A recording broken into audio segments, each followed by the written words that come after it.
Welcome to News Nexus. Today we dive into one of the biggest questions in global economics and geopolitics. The rise of BRICS, Brazil, Russia, India, China, and South Africa. Could this powerful economic bloc actually bring down the U.S. economy? For decades, the United States has stood as the undisputed leader of the global financial order. The U.S. dollar is the world's reserve currency. American markets dominate global trade, and Washington's influence stretches across every corner of the globe.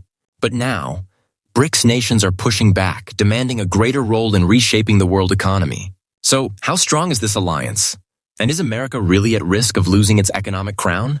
The BRICS nations together represent nearly half of the world's population and more than a quarter of global GDP. But their importance goes beyond size. It's about their growing cooperation and their challenge to the Western-led financial system. The term BRIC first appeared in the early 2000s, when analysts pointed to these countries as fast-growing economies. But what started as an investment idea soon evolved into a political and economic alliance. South Africa joined in 2010, and BRICS was born. Why does this matter today? Because these countries share one major goal: to reduce dependence on the United States and its allies. For decades, global institutions like the IMF and World Bank have been dominated by Western powers.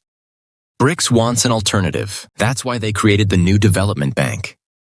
It funds infrastructure and development projects, but without the strict political conditions often attached to Western loans. For many countries, this is a welcome change. It means access to financing without pressure to follow Washington's agenda. But the most ambitious plan is the push to trade outside the US dollar. Right now, around 60% of global reserves are held in dollars. This gives Washington enormous influence. If a nation defies US policies, it risks sanctions, losing access to the dollar system. Russia, especially after the war in Ukraine, has been leading the charge to de-dollarize. China is promoting the yuan in international payments. India is experimenting with rupee-based trade. If BRICS nations succeed, the impact could be historic. Imagine oil priced in yuan or rupees instead of dollars. Imagine central banks holding fewer U.S. reserves. Demand for the dollar would drop, weakening its value and raising borrowing costs for the U.S. government. This is where the real threat lies. America's ability to run large deficits depends on global demand for its currency. If that demand falls, the U.S. economy faces higher inflation, rising interest rates, and potentially a financial crisis. And BRICS is growing stronger. In 2023, the bloc expanded by inviting new members such as Saudi Arabia, Iran, the UAE, and Egypt. If these energy-rich countries begin selling oil outside the dollar system, the decades-old Petrodollar arrangement could be in jeopardy. That system has supported U.S. dominance since the 1970s. But there are obstacles. BRICS nations have competing interests. China and India are rivals in Asia. Russia's economy is heavily dependent on energy, while Brazil faces political instability. South Africa struggles with unemployment and corruption. Aligning all of them under one system is far from easy. So could BRICS actually collapse the U.S. economy? Or will it simply create more competition in global finance? Let's weigh the possibilities. If the dollar weakens, the U.S. will lose some of its unique privileges. Printing money to fund deficits will become riskier. Washington's ability to sanction other countries will decline. U.S. companies could lose influence in major trade networks built around BRICS currencies. On the other hand, the U.S. dollar remains the world's safe haven. Investors trust it more than the yuan, the ruble, or the rupee. America still has the deepest financial markets and strong institutions.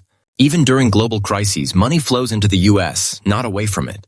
That trust is hard to replace. The likely outcome is not a sudden collapse of the U.S. economy, but a slow shift. The dollar may lose some dominance as BRICS nations build their own networks. We could see a multipolar world where power is more balanced between the West and the global South. This shift is not just economic, it's geopolitical. Countries outside the West are demanding a greater voice. They no longer want Washington setting all the rules. They're building their own institutions, trade systems, and partnerships. The key question is whether America can adapt. Can the U.S. maintain leadership in a world where the dollar is no longer supreme? Can it remain competitive while new powers rise? The rise of BRICS is already reshaping the global economy. The U.S. may not collapse overnight, but its dominance is being tested in ways not seen since World War II. For Washington, the challenge is clear. Adjust to a new multipolar order or risk losing influence. For the world, the coming decade may bring greater balance, but also greater uncertainty. Here at Nexus, we'll continue tracking these changes, breaking them down, and asking the tough questions. Is America prepared for this shift? And how will it affect ordinary people worldwide? If you found this analysis valuable, don't forget to like, share, and subscribe to Nexus. Let us know in the comments. Do you believe BRICS can really bring down the U.S. economy, or will America adapt and remain on top? Thank you for watching. See you in the next video.